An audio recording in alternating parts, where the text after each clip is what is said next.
So in this video, we're just going to talk Part D drug plan.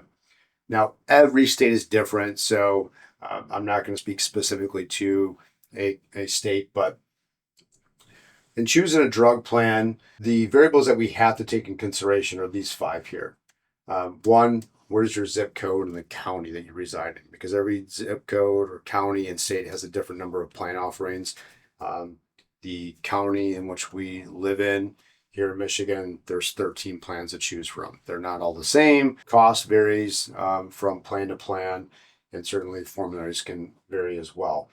So the specific reason why the zip code and the county are important is because this helps us to identify number of plan offerings, but also helps us identify the pharmacies within a close proximity of your home, and we can expand that radius, whether it be a mile, 5, 10, 25 miles out, to try to capture those pharmacies that are, identify them as a preferred, standard, or out of network. And then also, just because a pharmacy is preferred and another pharmacy is standard, and every once in a while we get a carrier or a pharmacy that's standard is actually less expensive in copays than a preferred. So we always cross-reference those pharmacies. Outside of zip code and county, we need to know specifically the name of the medication. So are you taking the name brand or the generic? So we need to specify what brand that you are taking, name brand or generic. We need to know the dosage amount. Example, 20, 40, 60, 80 milligrams. If you're taking an injection, we need to know, like an insulin, for example, the units. If we're using a inhaler, like Advair Discus is a 250-50. We want to know the size of the container, the grams, frequency of use, once, twice a day, or if it's as needed, the frequency of refill, once a month, every 2 months, 3 months, or it could be once a year. It could be a seasonal medication. So as long as this information here is accurate that you've provided us, it's gonna put an order from 1 to 13 or whatever, how many drug plans are offered in your county. From 1 to 13, it's going to maximize your savings for that calendar year.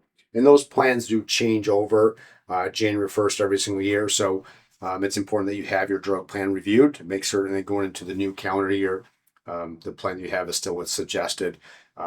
Just because the plan that you have is working for you, they can change the formulary inside internally, and you may not be aware of that. Maybe you miss a letter in the mail or an email indicating those changes. So just because you're happy with it doesn't necessarily mean you're going to have the same outcome cost for the new year. It could be worse, it could be better, or it may not change. But we have sometimes when we do the review where someone will say, we suggested this specific plan for 2026.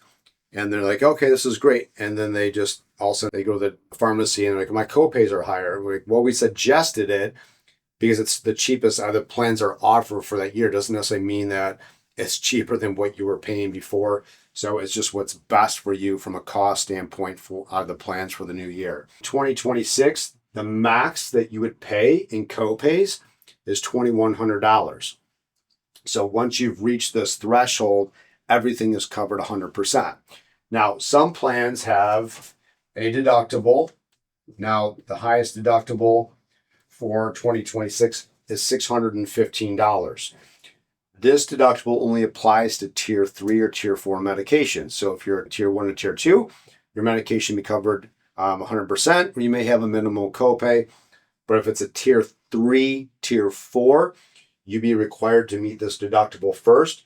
Once you meet that deductible, then your copay would essentially go from you paying the full cost down to could be $40 on a per monthly basis or less, depending on the specific medication. And again, the $2,100 is the max that you would pay. So once you reach that threshold, everything then is covered 100%. Thank you for watching this video, and please share with your friends and family and peers. And again, stay tuned for our next video. Thank you.